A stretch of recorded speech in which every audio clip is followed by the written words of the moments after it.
Welcome to Insight IQ. Insight IQ में आप सभी का स्वागत है। मैं आपका दोस्त अंकुर कुमार फिर से आपके लिए लेके आया हूँ इंडियन पॉलिटी और कॉन्स्टिट्यूशन का एक लेक्चर। हमारा चल रहा है historical background of Indian constitution का एक सीरीज़, जिसमें हम जो है भारतीय संविधान का जो है हिस्ट्रिकल बैकग्राउंड देख रहे हैं। उसमें हमने जो है अभी तक जो है 1861 का जो है इंडियन काउंसिल एक्ट तक हम जो है देख चुके हैं। हम इस वीडियो के अंदर जो है इंडियन काउंसिल एक्ट ऑफ 1861 का जो है क्विक रिवीजन करेंगे, और उसके बाद जो है हम देखेंगे इस लेक्चर के अंदर जो है इंडियन काउंसिल एक्ट ऑफ 1892। ये दो चीज़ें हम जो है देखेंगे। लास्ट लेक्चर में हम देख चुके थे इंडियन काउंसिल एक्ट ऑफ 1861। उसका क्विक रिवीजन देख लेते हैं क्या है। पोर्टफोलियो सिस्टम जो है उसको जो है स्टेचुरी जो है मान्यता मिल चुकी थी जो है कहीं ना कहीं।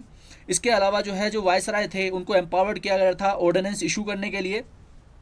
साथ ही साथ लेजिस्लेटिव चेंजेस भी काफ़ी सारे हो चुके थे। कि लेजिस्लेटिव चेंजेस क्या थे कि जो वायसराय थे वो 3 इंडियंस को जो है नॉमिनेट करेंगे अपना लेजिस्लेटिव काउंसिल के अंदर जो है।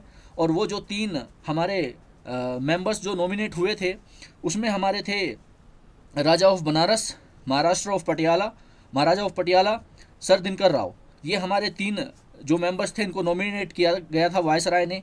मैंने आपको बताया भी था कि इनके नॉमिनेशन होने ना होने से कोई फ़र्क नहीं पड़ने वाला था, और इसका रीज़न ये था कि हमने इससे पहले जो है एक एक्ट में देखा था कि इंडिपेंडेंट जो भारत के राजा हैं अगर वो ब्रिटिश आधिपत्य को स्वीकार कर लेते हैं तो उनको इंडिपेंडेंट माना जाएगा।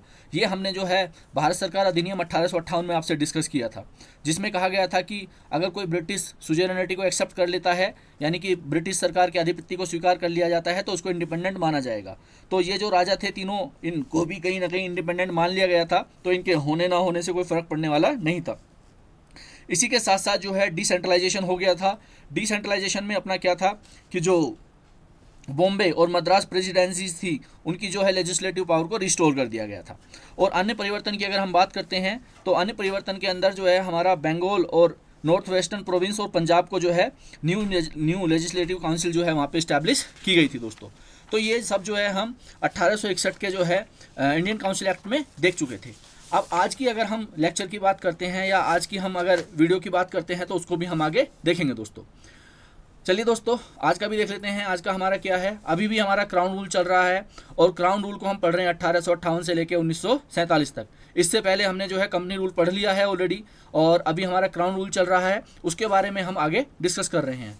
इस इंडियन काउंसिल एक्ट 1892 आज के लेक्चर में हम देखेंगे। इसके अंदर हम देखेंगे कि एडमिनिस्ट्रेटिव चेंजेस क्या हुए, लेजिस्लेटिव चेंजेस क्या हुए, और साथ ही साथ अदर चेंजेस क्या हुए। ये सारी चीज़ें हम इस इंडियन काउंसिल एक्ट 1892 के अंदर जो है हम देखेंगे दोस्तों। तो सबसे पहले आता है एडमिनिस्ट्रेटिव चेंजेस।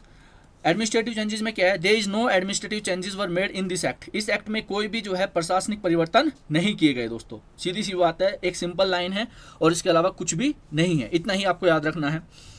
साथ ही साथ प्रशासनिक परिवर्तन हिंदी में इस अधिनियम में कोई भी प्रशासनिक परिवर्तन नहीं किया गया। इसके बाद हम बात करते हैं लेजिस्लेटिव चेंजेस की दोस्तों। अगर लेजिस्लेटिव चेंजेस की हम बात करते हैं तो number of members non officials were increase in central as well as provincial legislative assemblies. Second one, official majority of the members were still maintain in legislative council. Third one, legislative councils empower to discuss the budget. देखिए अब क्या है, मैंने ये 3 point यहाँ पे legislative changes के अंदर डाले हैं कि जो नंबर ऑफ मेंबर्स हैं उनको जो है सेंट्रल और जो हमारा प्रोविंशियल लेजिस्लेटिव असेंबली थी उसमें जो है दोस्तों इंक्रीज कर दिया गया कहीं ना कहीं, ठीक है ना।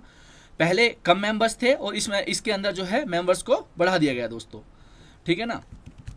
इसके बाद official majority of the members were still maintain in legislative council. जो ऑफिशियल मेजोरिटी थी, देखिए मेजोरिटी भी 2 तरह की थी, एक मेजोरिटी थी ऑफिशियल, दूसरी मेजोरिटी थी नॉन ऑफिशियल। तो जो ऑफिशियल मेजोरिटी थी मेंबर्स की उसको जो है लेजिस्लेटिव काउंसिल में अभी भी मेंटेन किया गया था, ठीक है ना। थर्ड पॉइंट क्या था, legislative council empower to discuss the budget. जो लेजिस्लेटिव काउंसिल थी उसको जो है बजट को डिस्कस करने की ताकत या शक्ति प्रदान की गई थी, ठीक। अगर हम एक क्वेश्चन इस यहीं से बन सकता है हमारा कि किस एक्ट के अधीन जो है लेजिस्लेटिव काउंसिल को बजट पर डिस्कस की अनुमति मिल गई थी। देखिए समझिए बात को, सिर्फ डिस्कस पे अनुमति मिली। ऐसा नहीं है कि उनको जो है ये पावर दे दी गई कि अगर वो कहीं चाहें तो कोई बजट का आर्टिकल या बजट की चीज़ों को कम या ज़्यादा करा सके। जस्ट डिस्कस कर सकते हैं, मानना ना कहीं अभी भी जो है क्राउन के हाथ में ही था, ठीक है ना। तो सिर्फ मानना था और कुछ भी नहीं था इसके अलावा। क्वेश्चन यहीं से बनेगा MCQ type question. MCQ type question क्या बनेगा कि किस इंडियन काउंसिल एक्ट के तहत जो है लेजिस्लेटिव काउंसिल को एम्पावर्ड किया गया बजट पर डिस्कशन के लिए। तो अगर आपको पता होगा कि इंडियन काउंसिल एक्ट ऑफ 1892 के तहत जो है लेजिस्लेटिव काउंसिल को एम्पावर किया गया बजट पर डिस्कस करने के लिए दोस्तों।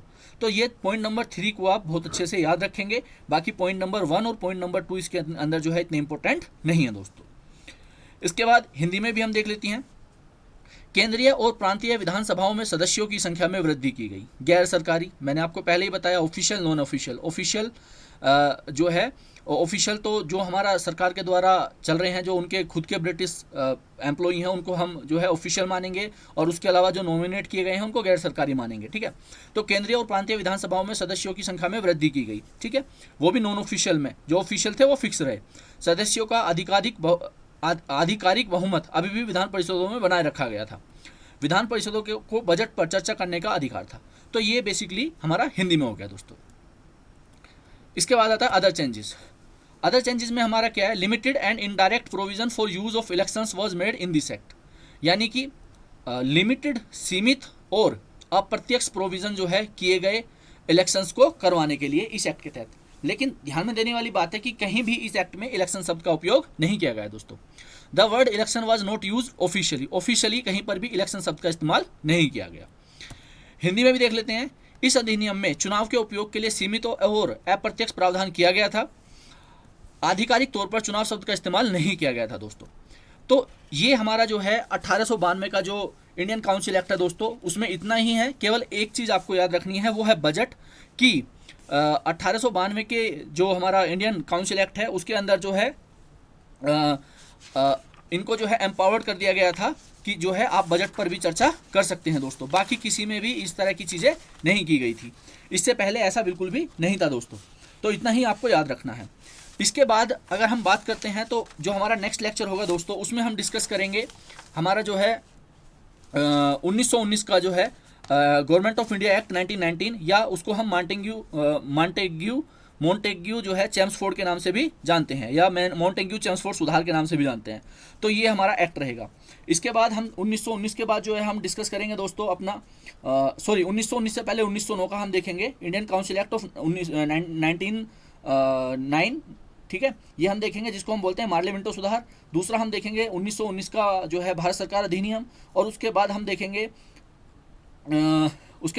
1935 का भारत सरकार अधिनियम और 1947 का भारत सरकार अधिनियम। तो इन 4 अधिनियम के बाद जो है हमारा जो हिस्ट्रिकल बैकग्राउंड है लगभग कंप्लीट हो जाएगा। और उसके बाद हमारा जो नेक्स्ट चैप्टर होगा वो देखेंगे हम संविधान का निर्माण।